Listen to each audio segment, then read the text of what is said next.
বিসমিল্লাহির রহমানির রহিম। আজকে আমরা নবম দশম শ্রেণীর সাধারণ গণিত বইয়ের 9.1 অধ্যায়ের 5 নম্বর প্রশ্নের সমাধান করব।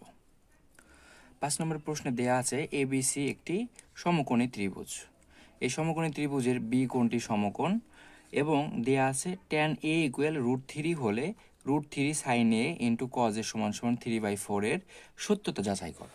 অর্থাৎ এখানে প্রশ্নে দেয়া আছে এবিসি একটা সমকোণী ত্রিভুজ হবে। আমরা প্রশ্নের সমাধানের শুরুতে আমরা উঠাই নিই যে এবিসি একটি সমকোণী ত্রিভুজ হবে। একটু আঁকায় নিচ্ছি। এ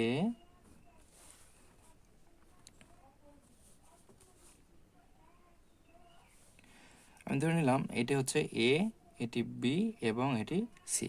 যেহেতু বলে দিয়ে রাখছে, আমরা আসলে এ বি সি বসিয়েছি কিভাবে।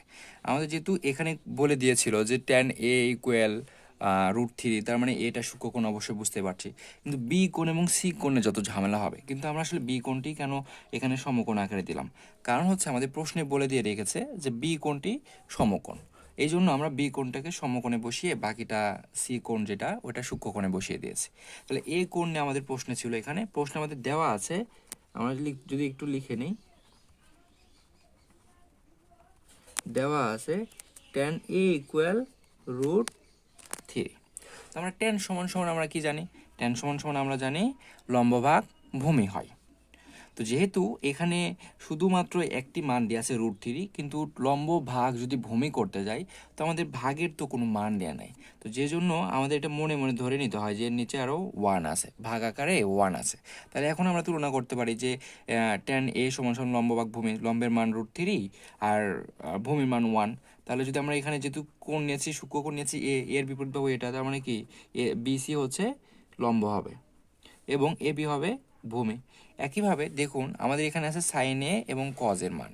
তো আমাদের যদি আমরা সত্যতা প্রমাণ করতে যাই, আমাদের মানের যদি প্রয়োজন পড়ে, যেহেতু এখানে দেয়া আছে লম্ব এবং ভূমির মান, আমরা সাইন সমান সমান জানি লম্ব ভাগ অতিভুজ, অতিভুজের মান কিন্তু নেই। সেক্ষেত্রে আমাদের অতিভুজের মান আগেই বের করে নিতে হবে। এই বের করতে আমরা পিথাগোরাসের উপপাদ্য ব্যবহার করতে পারি।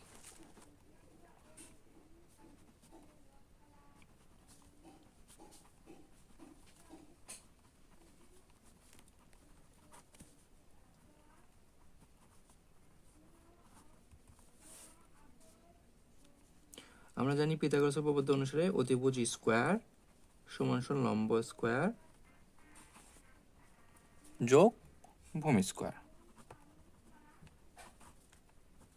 যেহেতু আমাদের অতিভুজের মান বের করা প্রয়োজন, সেহেতু আমাদের লম্ব এবং ভূমির মান আমরা শুধু বসিয়ে দিলেই অতিভুজের মান বের হয়ে আসবে। লম্ব ছিল √3, এরপরে স্কোয়ার, ভূমির মান ছিল 1 স্কোয়ার। তাহলে এখন রুট স্কোয়ার কী হয়, কেটে যায়, কেটে গেলে শুধু 3 পাওয়া যায়। 1-এর উপর স্কোয়ার করলে 1ই হয়, তাহলে যোগ যদি করি আমরা 4 পাচ্ছি। কিন্তু এই 4টা কিন্তু অতিভুজ স্কোয়ারের মান। আমরা যদি অতিভুজের মান বের করতে যাই, সেক্ষেত্রে স্কোয়ারটা আমাদের পার করে দিয়ে রুট করে দিতে হয়। স্কোয়ারটা যদি আমরা পার করে দিই রুট পাওয়া যায়, অতএব আমরা অতিভুজ সমান কত পাচ্ছি, 4কে যদি রুট করি আমাদের কিন্তু আমরা 2 পাই। তাহলে অতিভুজের মান আমরা 2 বসাতে পারি। আমাদের সত্যতা প্রমাণ করতে বলেছিল √3 sine A into cos A সমান সমান 3/4। মানে সত্যতার কথার অর্থ হচ্ছে যে এইটুকুর যে মান আছে, সমান কথার অর্থ হচ্ছে এইটুকুর যে এ পাশের যে মান আছে, এই বাম পাশেও ঠিক একই মান আসবে, ভ্যালুটা একই হবে। আমাদের যেহেতু ডান পাশে মান আছে, তার মানে ডান পাশের মান আমাদের প্রয়োজন নেই। আমরা শুধু বাম পাশের মান যদি এই ডান পাশের মানের সমান নিয়ে আসতে পারি, তাহলে সত্যতা কিন্তু প্রমাণ হবে। আমি এটা আগে লিখে রেখেছি, এখন আমরা চলুন প্রমাণ করি।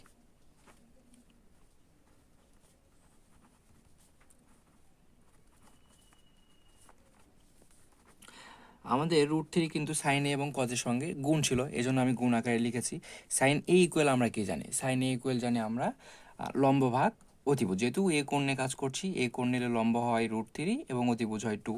তাহলে আমরা ওই সাইন ইকুয়াল লম্ব ভাগ অতিভুজের সাথে তুলনা করে লিখতে পারি √3/2 ইন্টু, আবার এটা সাইনটাও কিন্তু কজের সঙ্গে গুণ অবস্থায় আছে। আমরা কজ সমান সমান জানি ভূমি ভাগ অতিভুজ হয়, সেই ক্ষেত্রে ভূমি এখানে 1, অতিভুজের মান 2। আমরা সাধারণত যদি এরকম ভগ্নাংশর যদি কোনো গুণ থাকে, আমরা নিচেরটা মানে হর এবং হরের গুণ করতে পারি এবং লব এবং লবের গুণ করতে পারি। যেহেতু √3 এবং √3 দুইটা এবং 1 গুণ আকারে আছে, সেক্ষেত্রে আমরা লিখতে পারি √3 হোল স্কোয়ার লিখতে পারি। দুটা রুট থ্রি গুণ থাকলে রুট থ্রি হোল স্কোয়ার লেখা যায়। আর নিচে যেহেতু 2 এবং 2 গুণ আছে তাহলে কি হয়, 4 হয়। এটাকে যদি সমাধান করি রুট স্কোয়ার কী করা যায়, কেটে দেওয়া যায়। উপরে থাকে 3, নিচে থাকে 4, যেটা আমাদের ডান পাশের মানের সঙ্গে মিলে যায়। তাহলে আমরা কিন্তু বলতে পারি যে এটা ডান পাশের মান এবং বাম পাশের মান থেকে আমরা ডান পাশের মান বের করতে পারছি, অর্থাৎ সত্যটা এটা যাচাই করা হলো।